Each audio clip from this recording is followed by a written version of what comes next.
अस्सलामुअलैकुम। मोहम्मद अज़हर सिद्दीक अपने programme mess views के साथ हाजिर खिदमत है। 30 जुलाई 2022 बरोज़ हफ्ता आप ये प्रोग्राम देख रहे होंगे। मैं वापस आ चुका हूँ लाहौर। अच्छा, आप स्पेसिस में बाकी वेदर है कि मेरी जो बातें मैंने प्रेडिक्शन है ये देखिए, मैंने तजर्बे की बुनियाद पर, मैं तौबा नौज़ुबिल्लाह तौबा, दिलों के भेद रब जानता है, मैं तो सिर्फ अंदाज़े से चीज़ें बता सकता हूँ जो चीज़ें इकट्ठी होती हैं और वो आप लोगों के सामने आ जाती हैं।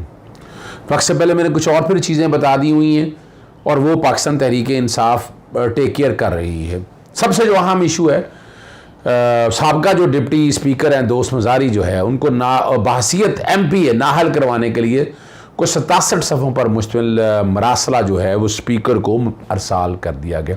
कॉपी इलेक्शन कमीशन को भी भिजवाई। 2 MP हैं मोहम्मद रिजवान वगैरह की तरफ से ये सब्तैन खान को मरासला इरसाल किया है। 16 अप्रैल को जो वाक़े हुए वो आप लोगों को अंदाज़ा है। पुलिस अंदर बिलाई को बैकग्राउंड पे चीज़ें चल रही होंगी असेंबली की, तो आप देख सकेंगे, आपको अंदाज़ा हो जाएगा कि वहाँ क्या कुछ हुआ।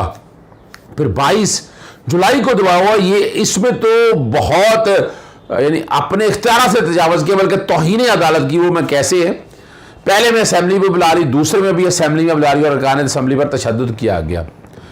पाकिस्तान मुस्लिम लीग काफ के 10 वोट वज़ीर आला चौधरी परवेज़ इलाही के मुस्तरद करके सुप्रीम कोर्ट का जो 17 मई का फैसला है डिफेक्शन वाला 63A का, उसकी खिलाफ वर्जी की। बल्कि ये तौहीन अदालत है। जब फैसला है तो आप पे पाबंदी है, उसको अमल दरामद करें और बड़ा वजाहत के साथ है। फिर जब आपसे सवाल पूछा गया, राजा बिशारत ने असेंबली में पूछा, तो आपने कहा जाएं जाकर अदालतों में चैलेंज कर दें। ये आपका नुक्ता नज़र है।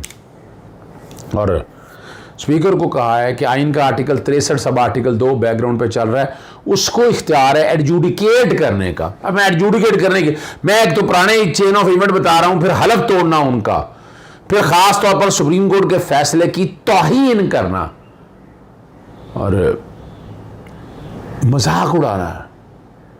महफिलों में बैठकर जो इस तरह की बातें वो इस्तेमाल करते हैं, ज़ुबान इस्तेमाल करते हैं हमारी अदालतों के, ये उन्हीं के एजेंडे पे चल रहे हैं। जब वोट डालने आए क्या क्या नारे लगे, मैं नहीं कहना चाहता, लोटे फेंकेंगे या क्या क्या ताने सुनने पड़े, यानी ये सुनने पड़ेंगे इनको, जो लोटे हो गए हैं इनको ये ताने सुनने पड़ेंगे।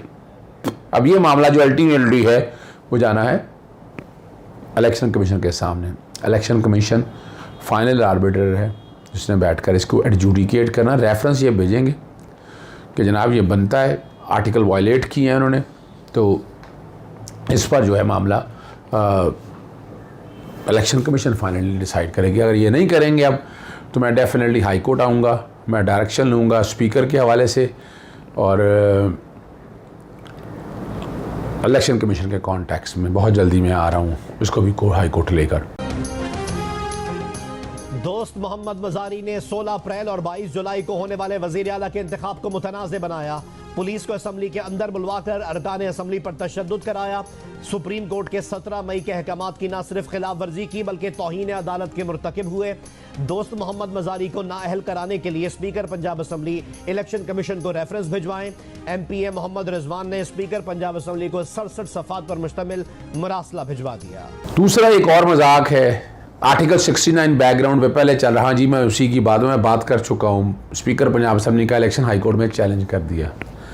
मंसूर अवान ने दरख्वास्त दायर की है, सब्तैन खान समेत दीगर को फरीक बनाया गया है कि इलेक्शन में कानूनी तकाजे पूरे नहीं किए गए, खुफिया रायशुमारी के ज़रिए होते हैं। स्पीकर के इलेक्शन में बैलेट पेपर पर सीरियल नंबर दर्ज करना आईन और कानून की खिलाफ वर्जी है। दरख्वास्त में इस्तदा की गई है कि Lahore high court speaker Punjab assembly के इंतखाब को कलअदम करार देते हुए इंतखाब दोबारा कराने का हुक्म दे। और हमजा शरीफ ने यह बात की थी। आर्टिकल 69 ये यहाँ बड़ी वजाहत के साथ, जो कोई भी असेंबली के अंदर कार्रवाई हुई उसको चैलेंज नहीं किया जा सकता।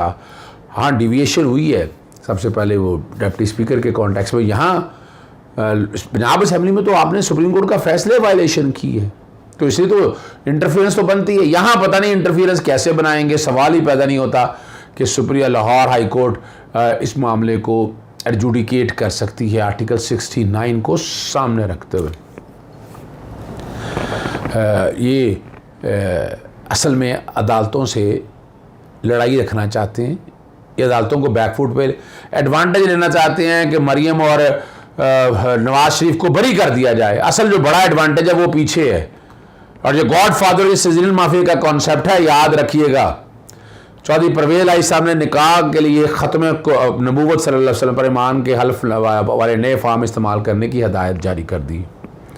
उन्होंने कहा दुल्हा और दुल्हन के लिए ख़त्म नबूवत के हल्फनामे पर दस्तखत करना लाजम होगा। वज़ीर-ए-आज़म पंजाब की तरफ से हदायत जारी की गई हैं कि निकाह रजिस्ट्रार को ख़त्म नबूवत सल्लल्लाहु अलैहि वसल्लम के हल्फनामे वाले फार्म दिए जाएँ।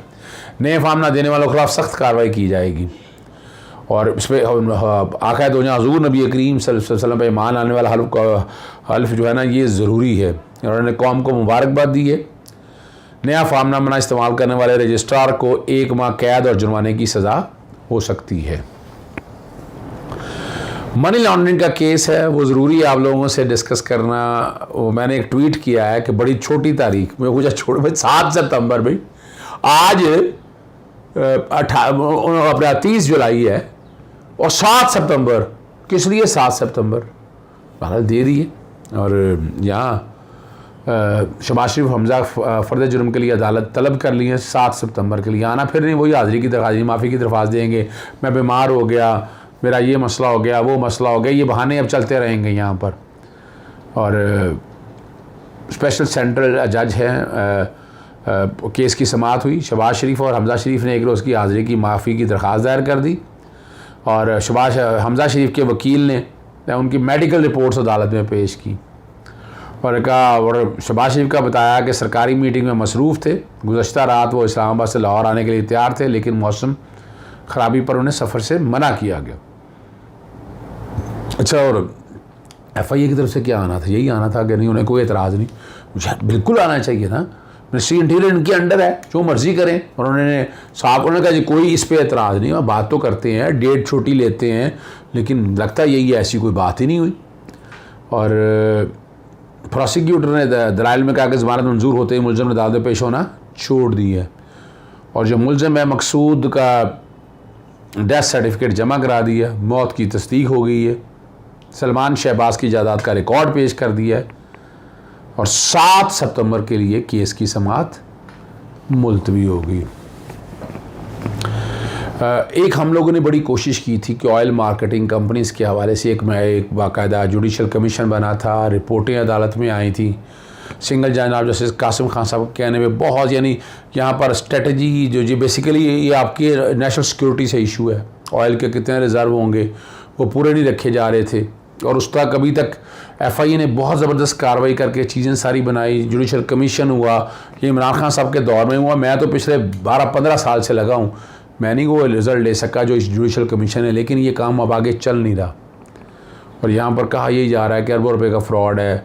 और यहाँ लेकिन बात यह है कि बात वहीं की वहीं रुक चुकी है, इसको आगे चलना है और इस पर इम्प्लीमेंट कराने के लिए मैं नहीं, सारे ही चाह रहे हैं कि इस पर अमल दरामद हो सके। वज़ीर-ए-आज़म इमरान खान के जो बातें अब वो कह रहे हैं, जो कही हैं उन्होंने, वो अब सामने आ रही हैं और वो कौम को बता रहे हैं कि डॉलर 178 पे था, जो आज 260 तक तकरीबन चला गया है। और ये हकीकत है। अपने ऑपरेशन रजीम चेंज के ज़रिए निकाल के क्या मिला? आपकी इकोनॉमी कंट्रोल से बाहर हो गई और आप डिफ़ॉल्ट की तरफ तकरीबन जा चुके हैं, हो चुका है मेरी नज़र के मुताबिक। लॉ एंड ऑर्डर आपके सामने है, महंगाई रॉकेटिंग हो रही है, यानी आसमानों को छू रही है, लेकिन आप कुछ नहीं कर सके। पेट्रोल की कीमतें इंटरनेशनल मार्केट में ज़्यादा हैं, आप उसके वो भी एडजस्ट नहीं कर पाए। तो ये वो सारे हैं जो इमरान खान साहब बार बार आपको गिनवा रहे हैं, बता रहे हैं आप लोगों को कि क्या करना है और किस तरह इन चीज़ों को हैंडल करना है। यही है, वापस लेके आना है। अब वापस लाने के हवाले से पंजाब में तो चूँकि आप मौजूद थे असेंबली के अंदर, इसलिए असेंबली में वापस आ गए। कौमी असेंबली में कंट्रोवर्सीज़ में आप लोगों के सारे बता चुका हूँ, मैं बार बार इसलिए दोहरा रहा हूँ, आज फिर मैं बात दोहरा रहा हूँ कि क्यों ज़रूरी है।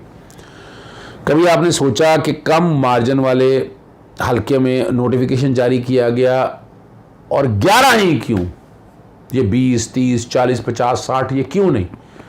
ये इसलिए नहीं कि वो सारे इस्तीफ़े वसूल नहीं चाह रहे, वो सिर्फ आपने आके कह दिया ना, आपने बता दिया कि हम तहरीक-ए-अदम एतमाद ला रहे हैं, हम मुख्तलिफ़ पार्टियों से BNP, बाप, जमात इस्लामी से रब्ता हुआ, तो ये बात तो होगी लीक। और उन्होंने कहा जब ये लोग जाने हैं तो उन्होंने कैलकुलेशन की, वो 9 के करीब सीटें बनती हैं जिन्हें डाउट था उन्हें, तो 2 उन्होंने फालतू करके 11 करके अब आपको इस्तीफे मंजूर करा दिए। इस्तीफा का नोटिफिकेशन भी बैकग्राउंड पे चल रहा होगा, इस्तीफा मंजूर हो चुका है। इलेक्शन कमीशन ने कितनी फुर्ती दिखाई आप अंदाज़ा लगा सकते हैं। तो आपकी सीटें तो होगी कम, सीटें क्या हो गई हैं कम, 11 ये कम हो गई हैं।